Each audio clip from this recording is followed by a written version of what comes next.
Bernard, oui, depuis quand tu fais du vélage à 2 ans? Et ben donc depuis 2006. Depuis 2011, on fait ça à 100%. Tout ce qui ne remplit pas à 2 ans, donc par l'abattoir. Et qu'est-ce qui t'a motivé à l'époque pour commencer le vélage à 2 ans? Pour avoir le moins possible de bêtes, improductives sur la ferme. Et d'après toi, avec l'expérience, quelles sont les conditions principales pour la réussite? Les conditions, c'est un suivi technique assez rigoureux. Depuis, je dirais pratiquement la naissance du veau, de la génisse, il faut qu'elle ait une nourriture quand même assez poussée quoi, pour arriver à un poids de 450 kg à la mise à la reproduction. Qu'est-ce que tu as changé dans l'alimentation justement pour arriver à ces... On complète les génisses. On les complétait, mais on a fait un suivi plus rigoureux. On complète les génisses tout le temps. Disons, quand elles sont avec leur mère le premier hiver, elles ont donc un complément quoi, à volonté.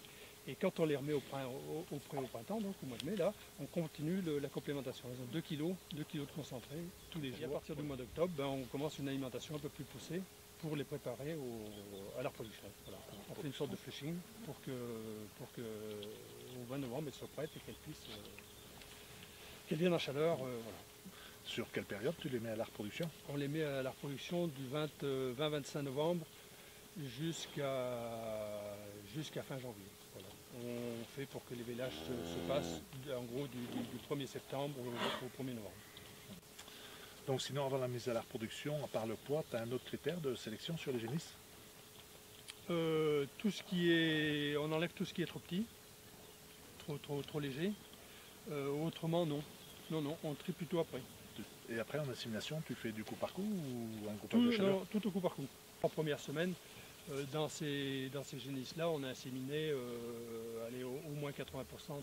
Et pour toi, quelle est l'importance de la conduite avant sevrage pour la réussite de la production à 15 mois? Qu'au sevrage, elles soient quand même assez lourdes, parce que si elles perdent du temps au départ, après c'est dur de tout compenser. Hein.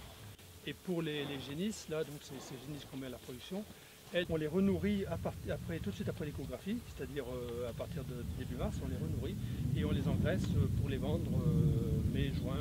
Et on les vendait, elles faisaient entre 380 et 400 kg de carcasse. Voilà. Certainement qu'on perd un petit peu en poids de carcasse. On est tout confondu entre ces génisses de 2 ans et les mères vaches. Donc on est quand même en moyenne à 470-480 kg de carcasse. Il y a une conduite particulière pour les génisses qui ont vélé à 2 ans au premier vélage. Est-ce que tu as une conduite particulière par rapport aux vaches? On les laisse surtout pour manquer d'herbe l'été. Ouais.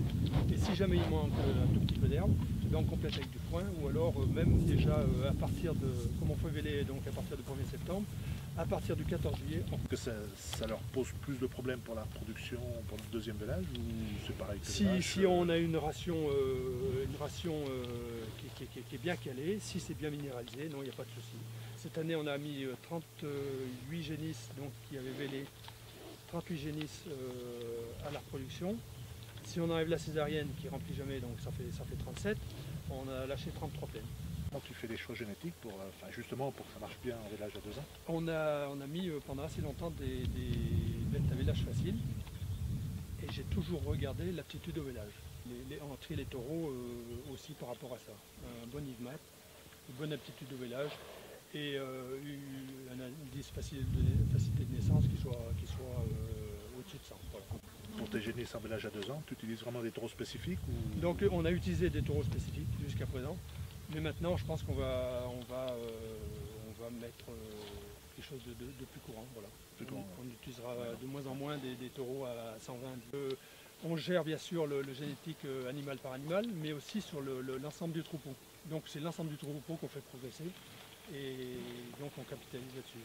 Sinon, si pour les gens justement qui voudraient faire du vélage à 2 ans, qui hésitent un petit peu aujourd'hui, quand il y a un petit peu, ça marche pas trop, qu'est-ce que tu leur recommanderais en premier? Ce que je recommande, c'est d'être assez rigoureux au niveau technique. Voilà. Il faut que ces génisses soient nourries et qu'elles aient une croissance quand même assez constante tout au long de leur existence, quoi. Du moment où elles naissent jusqu'à ce qu'elles aient vélé le premier coup. Voilà. On ne peut pas se permettre de les laisser perdre comme les vaches. Il faut qu'elles soient en état et puis minéralisées. Voilà. Il faut y passer du temps. Voilà. Il faut y passer du temps et puis s'y tenir régulièrement et tous les ans reproduire ce qu'on a fait l'année d'avant.